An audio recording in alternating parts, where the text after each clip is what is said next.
As public sentiment builds for the blocking of the proposed 1,700-mile Keystone XL Pipeline, Washington politicians continue to play inside-the-loop games. Late last week, the Senate passed a bill with language that included requiring a 60-day expedited approval process for the pipeline in return for a payroll tax cut. Keystone is controversial for its proposed design to pump nearly 1 million barrels a day of Canadian strip mine tar sand sludge to oil refineries here in Texas.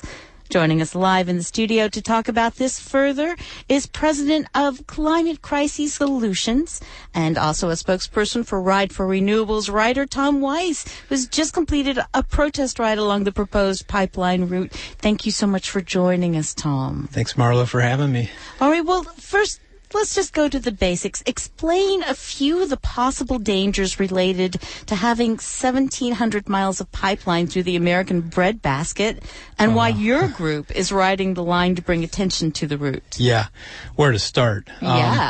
It's there's no other way to characterize this Keystone XL toxic tar sands pipeline other than an affront to humanity on every possible level. What's happening up in Canada is they are scorching the earth to get at this tar sands. It's not oil. I mean, it's a very tarry, very thick substance that they have to basically boil out of the earth, and they have to kill everything on the surface of the earth and that lives in the earth to get at it. And so they are destroying an area. They want to destroy an area as big as the state of Florida up in Alberta, Canada, to get at this.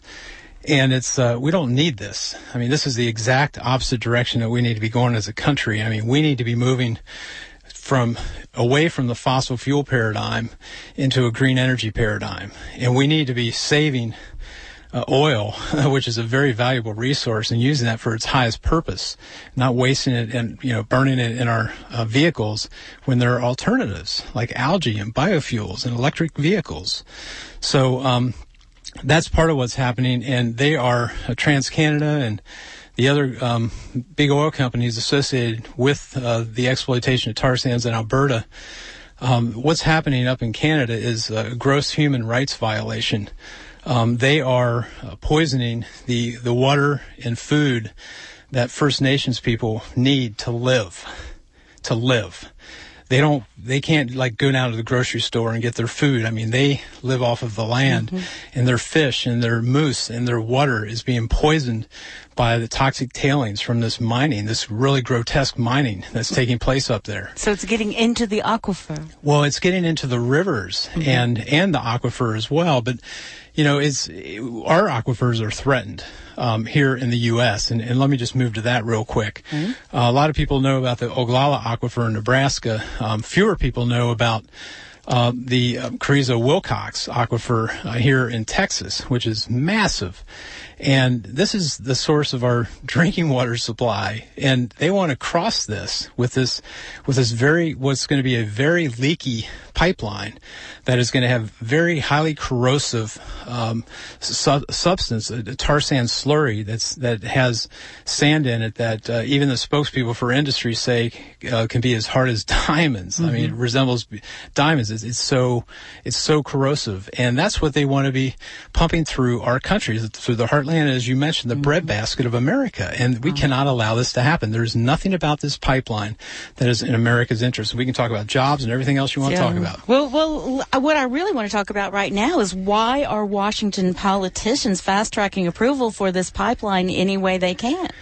Well, why? Because they're doing the bidding of big oil. This is the last stand for big oil, and this is where they're putting everything on the line, and this is where the American people have to stand up and draw our line in the tar sands and say, no, you do not cross. Right. This is where we draw our line as a people, and we are not going to let you bring us into our country. And once we do that, once we stop the Keystone XL tar sands pipeline, and we will, when that happens, you are going to see an empowered populace in this country that is going to start turning things around. And, and it's both political parties. Let's be honest. I mean, the Republicans forced this rider, but there were Democrats involved with that at very high levels, leaders of the Democratic Party. And the bottom line is, it's just a bunch of game playing in Washington, D.C. There's no reason President Obama could right now right now say no to this permit, this presidential permit for TransCanada, and say this is not in our national interest. It's not coming in to our country. And he needs to do that. And we don't need excuses from him. I mean, he dodged and he ran away from this issue by saying he's going to put it off until after the election. That's not what leaders do. Leaders lead. And we need him to lead and fight for the American people. Why do you think he's submitting to this kind of pressure? I think he's submitting this kind of pressure because two reasons. I think he's obviously getting a lot of campaign contributions from big oil, and the longer he delays, the more contributions that are going to come flowing into him. And number two, it's if he can get away with it, he's going to get away with it, right? I mean, why should he make a tough decision?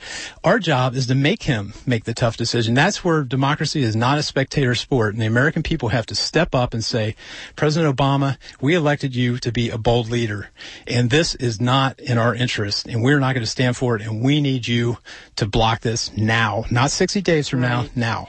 Well, speaking of people stepping up, you tell us about today's regifting protest in downtown Houston. Yeah, we had a great little event down there at TransCanada's Houston headquarters. What we did is a number of citizens who were outraged by this tar sands proposal, we presented, they wouldn't actually take our gifts. But I can't imagine why. Can't imagine, but we don't want theirs either. Yeah, well, and that was the thing. We actually returned the gifts. We called it the TransCanada's 12 Disgraces of Christmas, and in each gift box was one of the atrocities that they were trying to foist on the American people, like, stealing our land through eminent domain, or poisoning our drinking water supply, or polluting our communities that have already had enough, and are at the end of the line here in Houston and West Port Arthur, who, it's like, when does it stop? When do we stop piling on people and start taking care of people? And this is just, this is like, and we had Occupy Houston activists join us, and we went to their General Assembly last night, and they invited us to talk, Ron Seifert and I, and it was just really inspiring and just really empowering to be coming together in the way that we did today in front of TransCanada's office. And, and the point was to send a message that, hey, we're on to your game. Yeah. It was about exposing the lies and the propaganda that they've been foisted on the American people. Okay, Tom, what do you want to see happen next? I want to see President Obama deny this presidential permit without delay. He should do that today. There's no reason to wait till tomorrow. And how can our listeners learn more about your cause and possibly help if they're interested? There are, a number of places to go. There's some amazing groups here in Texas, and one is Stop Tar Sands Oil Pipelines. If you Google that, you will find David Daniels' organization up in Winsboro, Texas. He has done so much work on this issue. He has been fighting for 3.5 years to keep this off of his land and to protect his land and his 4-year-old daughter from this poison that they want to foist on us. And so that is one. NAC Stop is another organization in Nacogdoches. They're doing great work on this issue. And I would start with those two, and they will lead you to the rest. Well, Tom Weis, thank you so much for joining us today. We appreciate your time and all that you're doing. Thanks for having me in. Well, again, we are speaking with Tom Weis. He's the president of Climate Crisis Solutions and also one of the renewable riders for Ride of the Renewables.